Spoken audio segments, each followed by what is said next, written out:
নমস্কার সকলকে সকলকে ওয়েলকাম আমার চ্যানেলে। একটা বৃষ্টি ভেজা সকাল দিয়ে কিন্তু আজকের ব্লগটা শুরু হয়েছে। আর দেখতেই পাচ্ছ যে আমি ভিডিওগুলোতে ভীষণভাবে তাড়াতাড়ি কাজ করছি, যেটা কিন্তু এডিটের মাধ্যমে করা হয়েছে। তো জানিয়ে দিই আজকের ব্লগটা কী নিয়ে হতে চলেছে। আজকে আমি অলরেডি এখন রয়েছি নিজের বাড়িতে। তো এখান থেকে সমস্ত কাজ সেরে আমাকে আবার পৌঁছতে হবে বাবা মায়ের কাছে। আবার বাবা মায়ের কাছে যাওয়ার আগে এক পাক যেতে হবে মাসির বাড়িতে।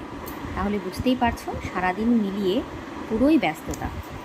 তাই সকাল সকাল দেরি না করে একটু তাড়াতাড়ি উঠে পড়েছিলাম, যাতে সকালের কাজটা তাড়াতাড়ি গুছিয়ে নিজেও রেডি হতে পারি। আর সকালে আমার একটা ছোট্ট রুটিন থাকে, উঠে গরম জল খাই। আর এদিনকে যেহেতু বৃষ্টি হচ্ছিল, তাই খানিকটা জানলার ধারে বসেই এই সময়টা পার করছিলাম। ওদিকে ভাত ডাল তো হচ্ছিলই, তবে আজকে তরকারির ঝামেলাটা ছিল না, কারণ তরকারিটা আমি আগের দিনই করে রেখেছিলাম। কারণ জানতাম যে পরের দিন আমার যেতে হবে, তাই যতটা কাজ এগিয়ে রাখা যায়। আর আজ সকালটায় শাশুড়ি মাও বাড়ি ছিলেন না, তাই যেটুকু পারছিলাম একা একাই চেষ্টা করছিলাম ম্যানেজ করার। তার মাঝখানে সকালবেলার প্রতিদিন রুটিনের মতো এনারা চলে এসেছে। ওদেরকে পার্লেজি দিয়ে ওদেরকেও আমি খাইয়ে দিই। তো সকালে মোটামুটি সব কিছু রেডি করে একটা ডিম সেদ্ধ আমি নিজের জন্য দিয়েছিলাম। এটা আমি প্রতিদিনই খাই, যেদিন নিরামিষ থাকে সেদিন বাদে। তো ওদিকটা সেরে চলে এসেছিলাম নিজের ঘরে।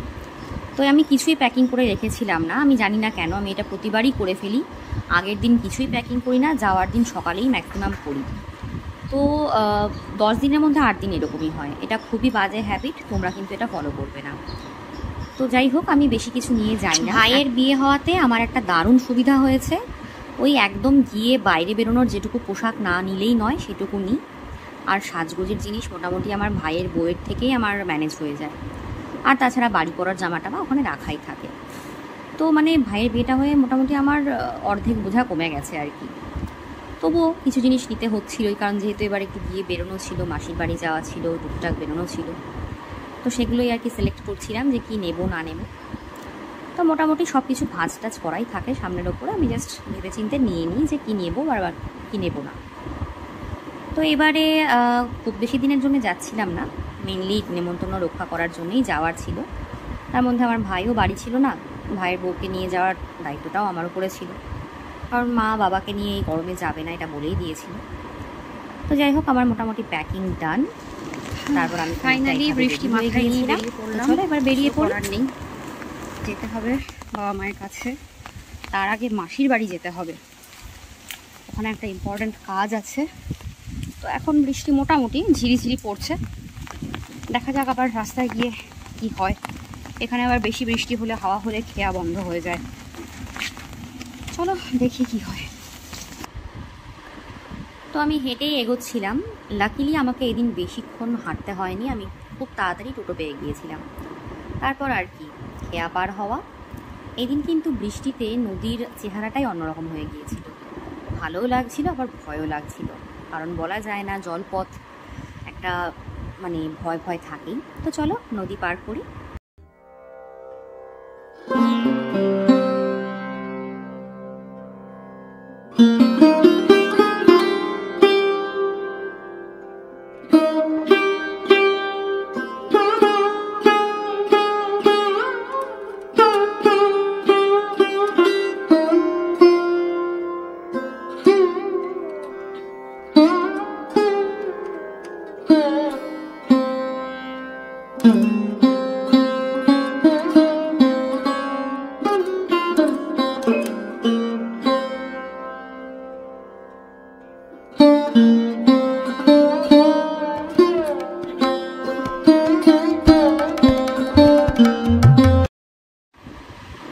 তো বেশ একটা দারুণ ফিলিংস নিয়ে আজকে নদীটা পার হলাম।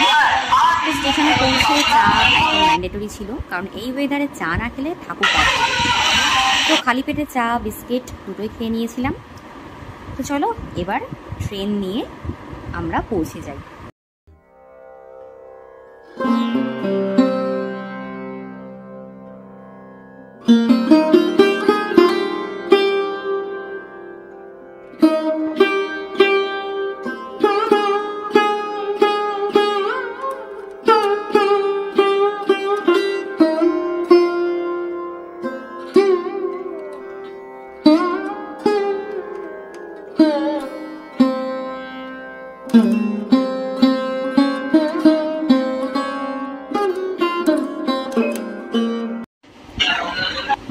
টোটোয় নেমে আবার দেখছি রোদ।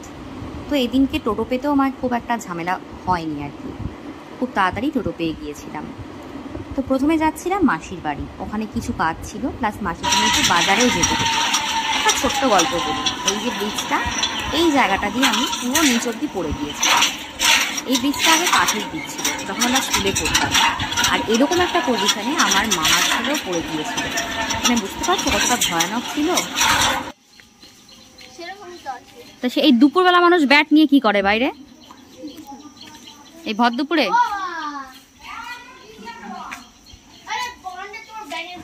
তো মাসির বাড়ি পৌঁছেই দেখি যে ভাই বাইরে এরকম ঘুরে বেড়াচ্ছে ভর দুপুরবেলা।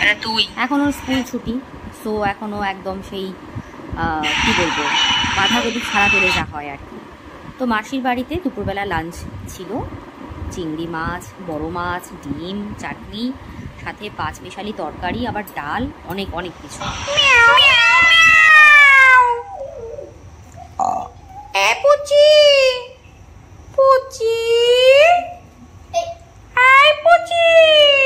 খাবার দিতে হবে। মুখ দিবি না, মুখ দিবি না, মুখ দিলেই কিন্তু গোপালা বিড়াল। দুপুরবেলা খাওয়া সেরে ভাইয়ের বিড়ালের সাথে একটু গল্প করে চলে এসেছিলাম মাসির ঘরে। এবার এখানে এসে একটুখানি রেস্ট নিয়ে গোটা দুপুর পার করেছিলাম মাসির সাথে গল্প করে। অনেক দিন পর পরই মাসির বাড়িতে আসা হয়, আর ভাইয়ের এখন ছুটি, তাই মাসিরও চাপ একটু কম।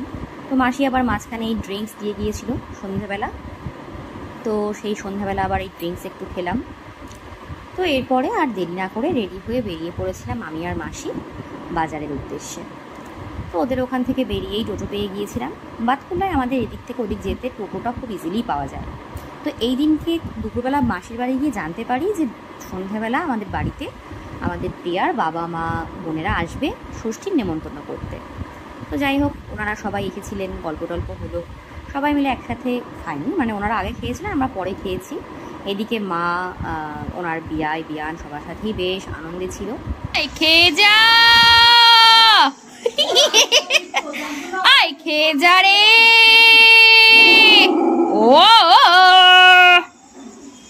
আমি গেলেই এরা চলে আসে, এক ডাকে চলে আসে।